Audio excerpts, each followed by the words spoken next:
Hello दोस्तों, नमस्ते, प्रणाम। मैं पूजा तिवारी आपके अपने यूट्यूब चैनल पूजा तिवारी अवधी गीत पर स्वागत करती हूँ। दोस्तों, आज हम आप लोगों के एक चुनाव पर नई गीत लेकर आए हैं जिसमें प्रत्याशी लोग के बारे में लिखा गया है।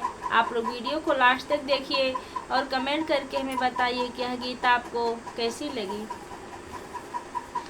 औते चुनाव खन लगला दुआर हो, औते चुनाव खन लगला दुआर हो।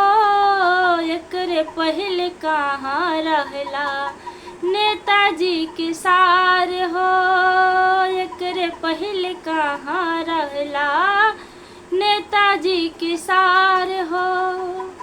5 साल बीती गईल लहला ना खबरिया, 5 साल बीती गईल लहला ना खबरिया।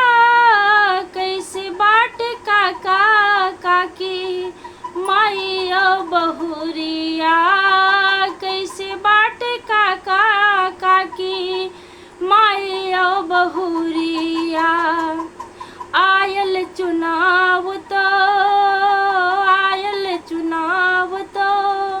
देखैला घर घर हो, आयल चुनाव तो देखैला घर घर हो। एकरे पहले कहाँ रहला नेताजी के सार हो, एकरे पहले कहाँ रहला नेताजी के सार हो। औते चुनाव खने लगला दुआर हो, औते चुनाव खने लगला दुआर हो। एकरे पहले कहाँ रहला नेताजी के सार हो।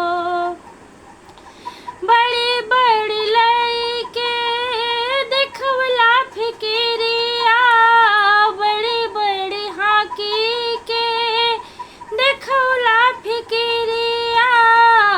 बीतल इलेक्शन फिरना अइला नजरिया, बीतल इलेक्शन फिरना अइला नजरिया।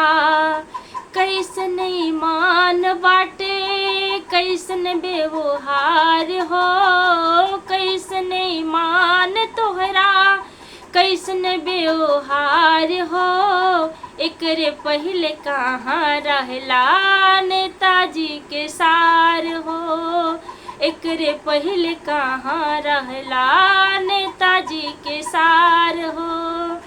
औते चुनाव खने लगला दुआर हो, औते चुनाव खने लगला दुआर हो।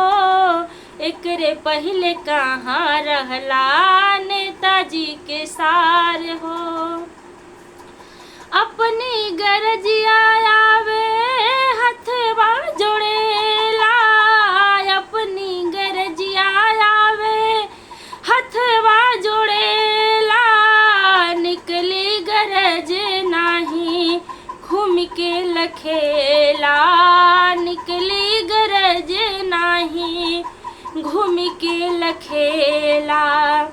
झूठे मूठ जीनी बोलिहा करिहा अब सुधार हो, झूठे मूठ जीनी बोलिहा करिहा अब सुधार हो। एकरे पहले कहाँ रहला नेताजी के सार हो। औते चुनाव खने लगला दुआर हो, औते चुनाव खने लगला दुआर हो। एकरे पहले कहाँ रहला नेताजी के सार हो।